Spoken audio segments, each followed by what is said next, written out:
मसीह का प्यारा वचन, ये है वचन प्यारा। परमेश्वर के धन्य नाम की महिमा हो। प्रभात मनन के सत्र 1922 में आप सभी का बहुत ही विनम्रता के साथ स्वागत करता हूं। आइए आज के मनन के लिए हम पढ़ते हैं इब्रानी अध्याय 8 पद 3। क्योंकि हर एक महायाजक भेंट और बलिदान चढ़ाने के लिए ठहराया जाता है, इस कारण अवश्य है कि इस याजक के पास भी कुछ चढ़ाने के लिए हो। लेवी व्यवस्था की पुस्तक में हम उन भेंट और बलिदान के बारे में पढ़ते हैं जो न्याय व्यवस्था के अनुसार लेवी याजकों को चढ़ानी पड़ती थी। उनमें महत्वपूर्ण 5 बलियां क्रमशः होम बलि, अन्न बलि, मेल बलि, पाप बलि एवं दोष बलि थे। लेवी व्यवस्था की पुस्तक अध्याय 1 से अध्याय 7 तक पढ़ लीजिएगा। प्रत्येक बलि के बारे में समझाने के लिए अधिक समय की अनिवार्यता होने के कारण मैं उसे अभी समझाना नहीं चाहता। लेवी गोत्र से चुने जाने वाले पुरोहितों का एक महत्वपूर्ण दायित्व इन भेंट एवं बलिदान का अर्पण नियमित तौर पर करते रहना था। प्रत्येक बलि चढ़ाने की अलग अलग विधि होती थी, परंतु जैसे हम पूर्व में भी कई बार विचार किए थे, यथा भी इन कर्मों एवं अनुष्ठानों को लेवी पुरोहित नियमित तौर पर करते रहते थे, तब भी पाप का स्थायी समाधान इन विधियों का निर्वाह से कभी नहीं होता था। फिर इन भेंट और बलिदान नियमित तौर पर चढ़ाने से क्या फायदा मिलती थी? परमेश्वर के द्वारा दी गई विधि के अनुसार चढ़ाई जाने वाली भेंट और बलिदान परमेश्वर के लिए अर्पण किए गए सुखदायी सुगंध वाले हवन के रूप में परमेश्वर स्वीकार करता था। लेवी व्यवस्था अध्याय 1 पद 9, अध्याय 3 पद 5। पाप बलि और दोष बलि का अर्पण उसे जिसके लिए चढ़ाई जाती थी, उसके पाप या दोष को तात्कालीन रूप में माफी का कारण बन जाता था। लेवी व्यवस्था अध्याय 4 की 35, 5 की 18।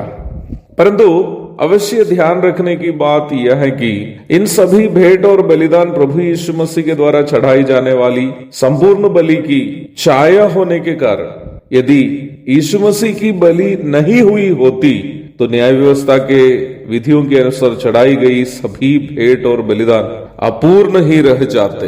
अक्सर सुसमाचार सुनाने जब जाते हैं, कुछ समझदार या सोचने वाले लोग पूछने वाला एक प्रश्न है, प्रभु यीशु मसीह की मृत्यु तो लगभग 2000 वर्ष के पूर्व हुई थी ना।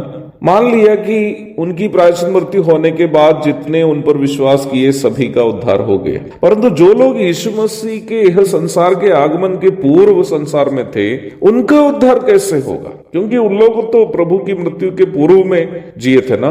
ये प्रश्न एक बहुत ही अच्छा और तार्किक सवाल है। मैं ऐसे लोगों का पसंद करता हूं जो जानने की इच्छा से तार्किक प्रश्न अथवा लॉजिकल क्वेश्चंस पूछते हैं। यद्यपि यह प्रश्न एक मुश्किल प्रश्न के रूप में उन लोगों को लगता हो जिन्हें इस प्रश्न का उत्तर नहीं मालूम है, परंतु बाइबल इस प्रश्न का उत्तर बहुत ही सरल तरीके से हमें देती है। पुराने नियम के रचना काल में हो या उससे भी पूर्व के काल में, अर्थात अदन की वाटिका में परमेश्वर स्वयं आदम और हव्वा के लिए चढ़ाई गई बलि से लेकर न्याय व्यवस्था के आधार पर चढ़ाई गई सभी बलियां प्रभु यीशु मसीह के द्वारा अपनी ही देह के द्वारा चढ़ाई गई संपूर्ण पाप बलि की परछाई थी। भजन 50 की 5 के अनुसार उन सभी बलियां जो पुराने नियम के काल में चढ़ाई गई एक वाचा थी जो यीशु मसीह के पाप बलि में सार्थक हो जाती है। अर्थात मैं पुनः कहना चाहता हूं, अदन की वाटिका में परमेश्वर के द्वारा स्वयं चढ़ाई गई बलि से लेकर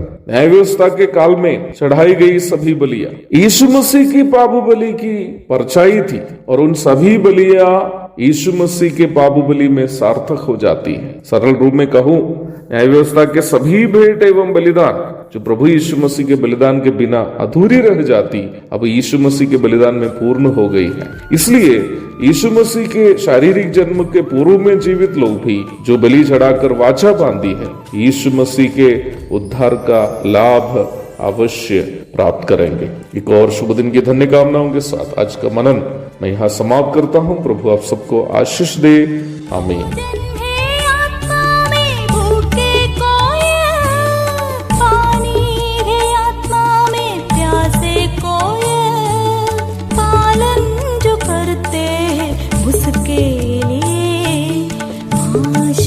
पाने का साधन है।